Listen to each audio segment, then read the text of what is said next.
BSc part third unit first जो विश्लेषित फलन से संबंधित है, कौशी-रीमान के समीकरण से। उन कौशी-रीमान समीकरण के जो पोलर फॉर्म है उसका आज ये टॉपिक है। उस टॉपिक के अंतर्गत हम कौशी-रीमान समीकरणों के ध्रुवीय रूप की चर्चा करेंगे। जो कौशी-रीमान समीकरण है वो क्या होते हैं और इनका क्या महत्व है और इनसे किस प्रकार ध्रुवीय रूप को हम चेंज करते हैं, इस वीडियो के अंतर्गत देखेंगे। तो आइए स्टार्ट करते हैं। सबसे पहले कौशी-रीमान अब देखते हैं, स्टार्ट करते हैं कौशी-रीमान समीकरण का ध्रुवीय रूप को। जो कौशी-रीमान समीकरण का ध्रुवीय रूप है उसे ज्ञात करने के लिए हमें सबसे पहले कौशी-रीमान समीकरणों का सामान्य रूप ज्ञात करना पड़ेगा। कौशी-रीमान समीकरण का सामान्य रूप क्या होता है? कौशी-रीमान समीकरण का जो सामान्य रूप होता है वो होता है ux बराबर vy और uy बराबर माइनस vx। ठीक है, और इसे अवकलज रूप में किस प्रकार लिखा जाएगा आइए देखते हैं। ux को लिखा जाएगा del u upon del x, ठीक है, equal del v upon del y। ठीक है, uy को लिखा जाएगा del u upon del y और vx को लिखा जाएगा minus del v upon del x। इस प्रकार इन समीकरण को फर्स्ट एंड सेकंड समीकरण के रूप में हम यहाँ पे नंबर दे देंगे और उन्हें कौशी-रीमान समीकरण की सामान्य रूप कहा जाएगा। अब सामान्य रूप से किस प्रकार ध्रुवीय रूप में इंटरचेंज होते हैं आइए देख लेते हैं। चूँकि ध्रुवीय रूप में हमें चेंज करना है इसलिए हमें ध्रुवीय निर्देशांकों की सहायता लेनी पड़ेगी। सामान्य निर्देशांकों को ध्रुवीय निर्देशांकों के अंतर्गत कन्वर्ट करना पड़ेगा। इसके लिए चूँकि ध्रुवीय निर्देशांकों से हम जानते हैं x बराबर r cos थीटा और y बराबर r sin थीटा। अब क्या करते हैं, समीकरण 3 व 4 का वर्ग करके जोड़ने पर, समीकरण 3 व 4 का वर्ग करके जोड़ने पर इनको दोनों का जोड़ा, और जब इनको जोड़ते हैं r यहाँ पे कॉमन लेते हैं, cos square theta plus sine square theta is equal to 1 होता है, तो x square plus y square is equal to r square. इसे देते हैं इक्वेशन ए। ठीक है, अब बात करते हैं आगे की। अब क्या करते हैं, समीकरण ए का आंशिक अवकलन करते हैं एक्स के सापेक्ष। समीकरण ए का आंशिक अवकलन करते हैं एक्स के सापेक्ष। आंशिक अवकलन का अर्थ है सम का सम के सापेक्ष अवकलन, अन्य का 0। ठीक है, तो देखिए इसका जैसे x के सापेक्ष करेंगे तो y का तो 0 हो जाएगा, सम का होगा x स्क्वायर का 2x dx, और इसके ऊपर तो पूरा मामला टिका हुआ है r के ऊपर। इसका अवकलन करते हैं x के सापेक्ष 2r dr dx। ठीक है, यहाँ तक अवकलन करने के पश्चात क्या करते हैं, 2 से 2 कट गया, x को इसके नीचे भेज देते हैं और इसको इधर भेज देते हैं। ठीक है, इस प्रकार करते हैं। उसके बाद क्या है कि x upon r is equal to dr by dx।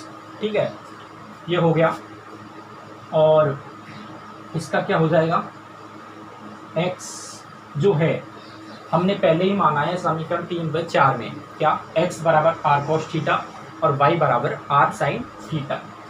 तो x के स्थान पे हम यहाँ पे क्या करते हैं, r cos थीटा रखते हैं और r से r कैंसिल हो जाता है, और dr अपॉन dx का मान जो है क्या आता है, cos थीटा। ठीक है, ये हो गया समीकरण नंबर बी। ठीक है, अब इसी प्रकार क्या होगा, y के सापेक्ष समीकरण इक्वेशन ई का हम अवकलन करेंगे, आंशिक अवकलन।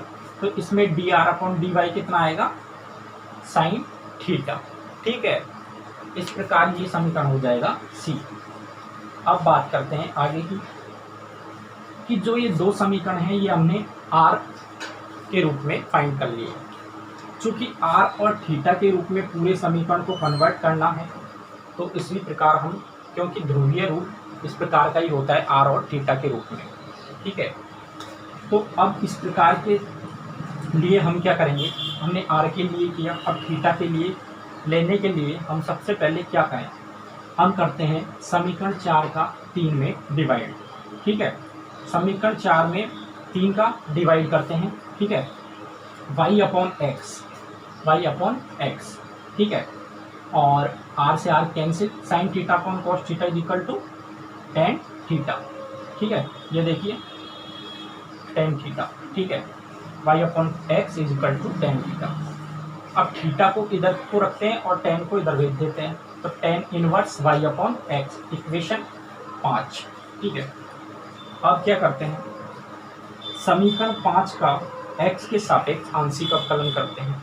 वही प्रोसेस है, एक तो r का फलन लेके हमें x और y के सापेक्ष अवकलन करना है, और एक थीटा का ढूंढ के x और y के सापेक्ष अवकलन करना है। तो हम थीटा का ले लिया, ये पूरा फलन हमारे पास इक्वेशन 5 के रूप में दिया हुआ है थीटा का, तो थीटा का x के सापेक्ष किया डी थीटा बटे डी एक्स, ठीक है। हम जानते हैं टेन इनवर्स x का अवकलन होता है तो 1/1 प्लस एक्स स्क्वायर होता है, और बचे x का होता है जो 1 होता है, तो उस सूत्र में हमें 1 वहाँ पे दिखाई देते हैं। लेकिन यहाँ पे x की जो वैल्यू है वो है y अपॉन एक्स, ठीक है। तो इस x की वैल्यू को जैसे हम अवकलन करते हैं, 1 अपॉन एक्स का जो अवकलन होता है वो होता है -1 अपॉन एक्स स्क्वायर, ठीक है। तो हमने डी थीटा बटे d x 1/1 plus x square, बचे x का जो करा है -1 अपॉन एक्स स्क्वायर साइड में कर दिया, तो y है जो यू के रहेगा -1 अपॉन एक्स स्क्वायर, ठीक है। इस प्रकार के प्रक्रम को दोहराने के पश्चात हम क्या करते हैं, डी थीटा बटे डी एक्स, ठीक है, डी थीटा बटे डी एक्स। और जो इसमें है, इसमें एक्स स्क्वायर वाई स्क्वायर हो जाएगा, ऊपर होल स्क्वायर है तो फिर एक्स स्क्वायर इधर गया, ठीक है, नीचे एक्स स्क्वायर आया वो ऊपर चला गया, ठीक है। ये देखो ये प्रोसेस हो गया, एक्स स्क्वायर से एक्स स्क्वायर कट गया, फिर क्या हुआ, ये बचा minus y upon x square plus y square. अब देखिए इनका मान यहाँ पे दिखेगा हमें, यहाँ पे एक्स स्क्वायर वाई स्क्वायर बराबर तो आर स्क्वायर होता है, और जो वाई आया है वाई बराबर हमने क्या जानते हैं, आर साइन थीटा, ठीक है। तो इस प्रकार -r साइन थीटा बटे आर स्क्वायर, ठीक है। ये इक्वेशन नंबर हो गई 4, नहीं ये तो 5 हो गई, ठीक है। ये क्या है, -r sine theta upon r square. तो यहाँ पे टोटल r से r कट गया, क्या निकला, डी थीटा बटे d x is equal to minus sine theta upon r निकला, ठीक है। इसी प्रकार क्या करते हैं, उन्हें जो थीटा वाली इक्वेशन है समीकरण 5, उसका y के सापेक्ष करते हैं, डी थीटा बटे d y is equal to cos theta upon r. तो ये है जो इस प्रकार हमें थीटा के और आर के 2 समीकरण हैं जो प्राप्त हो जाते हैं। अब इनका किस प्रकार हम ध्रुवीय निर्देशांकों में इसे परिवर्तित करेंगे, आइए देखते हैं। हम पिछली क्लासों के द्वारा इस टाइप के मेथड को हम जानते हैं कि किस प्रकार एक पद को हम ध्रुवीय निर्देशांकों में चेंज करने के पद में इस प्रकार लिखते हैं। इसे आयल संभवतः पिछली क्लासों में यदि आपने पढ़ा हो तो अब क्या करना है, हमें कुल मिलाकर जो हमने मान निकाले थे ध्रुवीय निर्देशांकों को, जो हमने कन्वर्ट, वो सामान्य निर्देशांकों को जो ध्रुवीय निर्देशांकों में कन्वर्ट करते हुए जो इक्वेशन हमने प्राप्त की हैं, उनको क्या करेंगे, जो कॉची रीमान इक्वेशन है del u upon del x बराबर del v upon del y, del u upon del y बराबर minus del v upon del x, इन समीकरणों में हम इनकी सहायता से मान पुनः इसमें प्रतिस्थापित करेंगे, जिसके द्वारा अंत में हमें कॉस थीटा और साइन थीटा से 2 इक्वेशनों पे मल्टीप्लाई करने के बाद उन्हें जोड़ा जाएगा, घटाया जाएगा, उसके पश्चात हमारे पास कॉची रीमान समीकरण के ध्रुवीय रूप आ जाएगा, ठीक है। अब देख लीजिए एक बार मेथड क्या है इसको लिखने का, del u upon del x, क्योंकि ये कॉची रीमान समीकरण का एक भाग है, देखिए del u upon del x, ठीक है। अब इसको इस प्रकार लिखा जाए कि del u upon del x ही रहे, देखो किस प्रकार लिखते हैं, और ये ध्रुवीय रूप में भी परिवर्तित हो जाए, ठीक है। तो देखिए del u upon del r, del r upon del x, r से आर कट गया, तो क्या होता है del u upon del x, अर्थात ये यही बचा। और देखिए plus del u upon del theta dot del theta upon del x, ठीक है, थीटा से थीटा काट दिया, बचा क्या del u upon del x. इसी प्रकार हमने del u upon del y, del v upon del x, del v upon del y के हमने मान निकाले। अब इनको इस प्रकार लिखने के पश्चात क्या करते हैं, जो हमने समीकरणों की सहायता से 4 समीकरणों की सहायता से मान निकाले हैं ना, कौन कौन से मान निकाले हैं, del upon del x, del r upon del x, ठीक है, ठीक है, cos theta d r upon d y बराबर साइन थीटा, और डी थीटा बटे डी एक्स, ठीक है, डी थीटा बटे d x minus sine theta upon r, और d theta upon d y is equals to cos theta upon r. ये जो equation से मान प्राप्त किए हैं, इनको इनमें भरने के पश्चात जो इक्वेशंस बनेंगी उनको हम इनमें प्रतिस्थापित करेंगे। देखिए अब पहला समीकरण है, इसमें हमारे पास किसके किसके मान हैं वो देखिए, del r upon del x, इसका हमारे पास मान है, तो इसके मान को हम चेंज करते हैं, इसमें भर देते हैं मान, इसका मान है कॉस थीटा, क्या मान है कॉस थीटा, ठीक है। और कौन सा मान है हमारे पास, d theta upon d x भी मान है हमारे पास, d theta upon d x क्या मान है, d theta upon d x का मान है minus sine theta upon r, ठीक है, ये मान है हमारे पास। और कौन कौन से मान है इसमें देखिए, del r upon del y है साइन थीटा, इसका वैल्यू रख दिया, और कौन सी वैल्यू है, d theta upon d x है, ठीक है, ये गलती हो गई, सॉरी, हाँ जो वैल्यू था यहाँ पे क्या है, कि del u upon del y का है, del u upon del r dot del r upon del y होकर आर पे आर कर जाएगा, del u upon del y हो जाएगा। इसी प्रकार del u upon del theta dot del delta upon del y हो जाएगा। Del theta upon del y का क्या वैल्यू है, कॉस थीटा अपॉन आर है, तो कॉस थीटा अपॉन आर हमने यहाँ पे वो डाल दिए इसमें। और क्या करते हैं, d v upon d x में हम देखते हैं, d v upon d x में हमारे पास d r upon d x का मान है, d theta upon d x का मान है, तो कौन सा मान है, कॉस थीटा, और क्या है, डी थीटा बटे डी एक्स की बात करें तो उसकी वैल्यू हमारे पास है minus sine theta upon r, ठीक है, ये है हमारे पास minus sine theta upon r. और कौन सा वैल्यू है, del v upon del y में हमारे पास del r upon del y है, del r upon del y की बात करें तो ये क्या है, साइन थीटा, ठीक है, d theta upon d y की हम बात करें तो क्या है, कॉस थीटा अपॉन आर। तो इस प्रकार हमारे पास ये चार इक्वेशन बन गए हैं। अब इन चार इक्वेशनों का क्या करना है, हमें उन समीकरणों में, उसे कॉची रीमान समीकरणों में प्रतिस्थापित करना। पिछला वाला था जो थीटा बराबर tan inverse x y upon tan inverse y upon x है, उसको हमने पांचवा समीकरण दिया था, इसको हम दे देंगे 6, 7, 8 एंड 9। अब इस प्रकार करके हम क्या करेंगे, कॉची रीमान समीकरण हैं उनके अंतर्गत इन मानों को प्रतिस्थापित करते हैं, उनके पश्चात इन चीज़ों से गुणा करके, जोड़ करके, योग करके, इस प्रकार हम ध्रुवीय निर्देशांकों की सहायता से कॉची का ध्रुवीय समीकरण प्राप्त करते हैं, उसे देखते हैं, ठीक है। मान रखने के बाद ये समीकरण 10 हो गया और ये समीकरण 11, ठीक है। समीकरण 1 व 2 में हमने मान रखा, देखिए क्या करें, समीकरण 6 व 9 से मान 1 में रखने पर, ठीक है। इसी प्रकार समीकरण 7 व 8 से मान 2 में रखने पर, जो समीकरण 2 है उसमें d v upon d x के बाहर माइनस है, तो माइनस यहाँ पे इसके अंदर माइनस का गुणा कर देंगे तो क्या होता है, स्टेप देख लेते हैं। इधर का स्टेप सेम रहेगा, next step minus cos theta d v बटे d r minus sine theta plus sine theta बटे आर डी वी बटे डी थीटा, ठीक है। ये हो जाएगी समीकरण 11, ठीक है। ये तो इधर का क्वेश्चन इधर है क्योंकि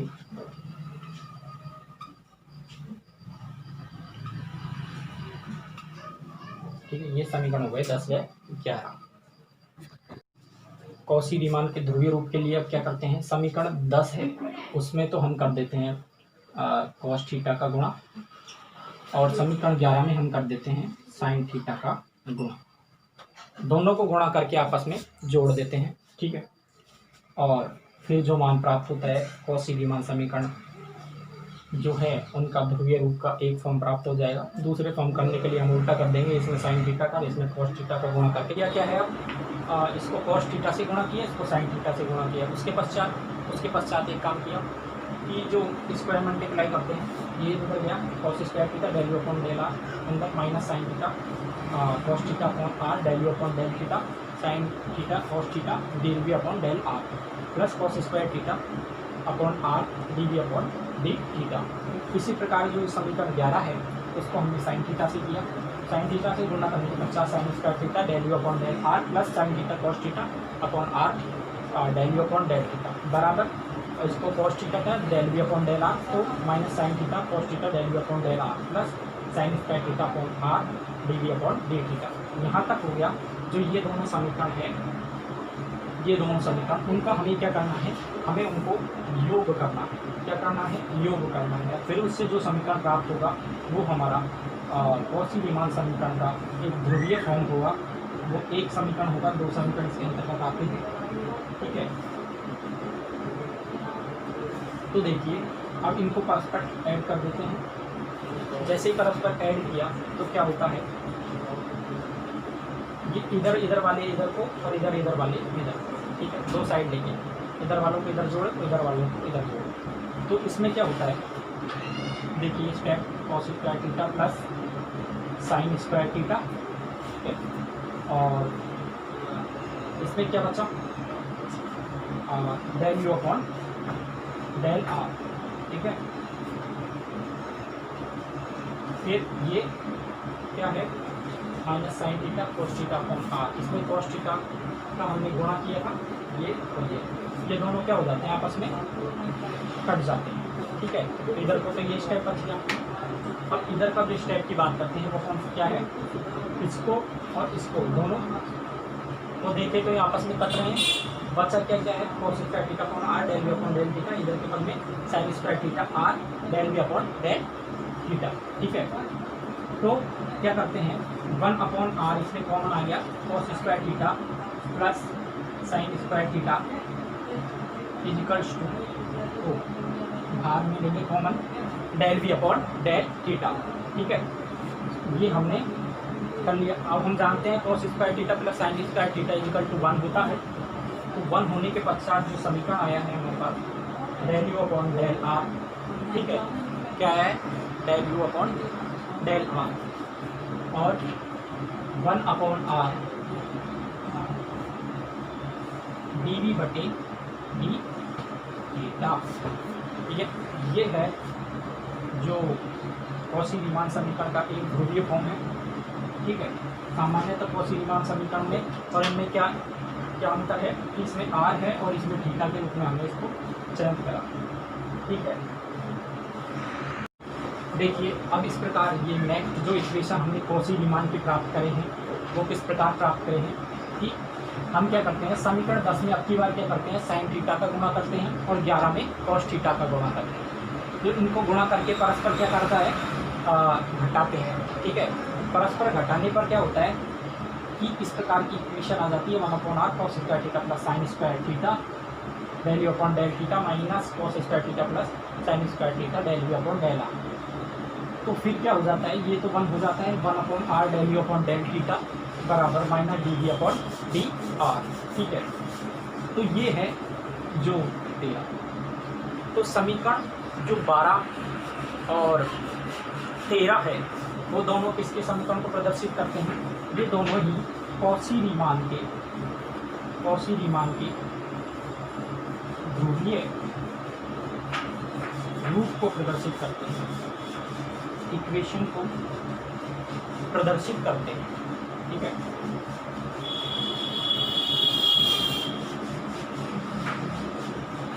अब भाई ठीक है, कई बार जो आपको क्वेश्चन में ये दे दिया, कोई पूछ लेता है कि भाई कॉची रीमान समीकरण के ध्रुवीय रूप है, जिसको डायरेक्ट हमें बताओ कि किस प्रकार क्या होता है वो, तो हम उसे ऐसे कर जाता है। इसको देखिए कि x की जगह हमें क्या लेना है, x की जगह हमें लेना है r। ठीक है, और y की जगह हमें क्या लेना है, थीटा। कहाँ पे लेना है ये हमें लेना है कॉची रीमान समीकरण। हमें कॉची रीमान समीकरण याद है, मान लीजिए तो कॉची रीमान समीकरण del u upon del x बराबर del v upon del y, del u upon del y बराबर minus del v upon del x. ये याद होने के पश्चात जो नीचे में आपको x और y दिख रहा है ना, उसमें क्या करना है, x की जगह तो r लिख देना है और y की जगह क्या लिखना है भाई, थीटा लिख देना है। ठीक है, तो देखिए सबसे पहले लिख देते हैं इसमें इस पद में लिख देते हैं। ठीक है, क्योंकि समीकरण एक की सहायता से ये तो प्राप्त किया है, तो समीकरण एक की सहायता से मतलब समीकरण एक और दो की सहायता से देखिए तुलना कीजिए, परस्पर सेम से लगेंगे। ठीक है, तो देखिए अब बैठेगा अपना जुगाड़, x बराबर r, y बराबर थीटा। तो x की जगह r रखा और y की जगह क्या लिखा, थीटा लिखा। ठीक है, और y वाले जो पद है जहाँ पे हम थीटा नीचे लिख रहे हैं वहाँ पे क्या करना है, 1/r से हमें गुणा करना है। एक बात ध्यान दीजिए, 1/r से गुणा करना है। तो del u upon del r बराबर 1/r del u upon del theta. ठीक है, अब सेकेंड इक्वेशन किस प्रकार याद करें, देखिए कि del u upon del y बराबर minus del u upon del x, ये याद है मान लीजिए। तो हमें क्या करना है, वो की वही क्रम अपनाना है कि हमें क्या करना है, वाई की जगह तो थीटा रखना है और एक्स की जगह क्या लिखना है, आर लिखना है। और क्या करना है, और हमें क्या करना है कि वाई का जो पद है उसके वहाँ पे क्या करना है, 1/r से हमें गुणा करना है। तो देखिए क्या हो गया, वाई की जगह हमने थीटा रखा, एक्स की जगह आर रखा, और जो वाई वाला पद है जहाँ पे हमने थीटा का गुणा किया, थीटा जहाँ पे लिखा है वहाँ पे 1/r का गुणा कर लिया। ये क्यों बता रहे हैं, क्योंकि कई बार हम एग्जाम में ये भूल जाते हैं कौशी रीमान समीकरण का ध्रुवीय रूप क्या है, नीचे की इक्वेशन कई बार भूल जाते हैं, रट के जो जाते हैं। ठीक है, तो इसको हम इस प्रकार लर्न कर सकते हैं। ठीक है, तो ये तो हो गया हमारा तरफ। आज का जो टॉपिक है कौशी रीमान समीकरण, जो आपको समझ में आया होगा, उम्मीद करता हूँ ये आपको वीडियो बहुत लाभप्रद होगी। ये बहुत इंपॉर्टेंट क्वेश्चन है 2020 के हिसाब से, वैसे अभी एग्ज़ाम नहीं हुई है। ठीक है, और जो भी आगे की क्लासेस आएंगी उसमें भी आपको मददगार साबित होगा। जो नेक्स्ट टॉपिक है और भी इंपॉर्टेंट क्वेश्चन हम नेक्स्ट पार्ट के वीडियो में लेके आए हैं। अभी तक तो हमने ये कौशी रीमान का ध्रुवीय समीकरण को समझाया है। ठीक है, नेक्स्ट पार्ट की वीडियो के अंतर्गत नेक्स्ट जो इंपॉर्टेंट क्वेश्चन हैं यूनिट फर्स्ट के वो आपके सामने लेकर आएंगे। ठीक है, BSc पार्ट 3rd ईयर का ये आपको पूरा चैप्टर समझ में आया होगा। ठीक है,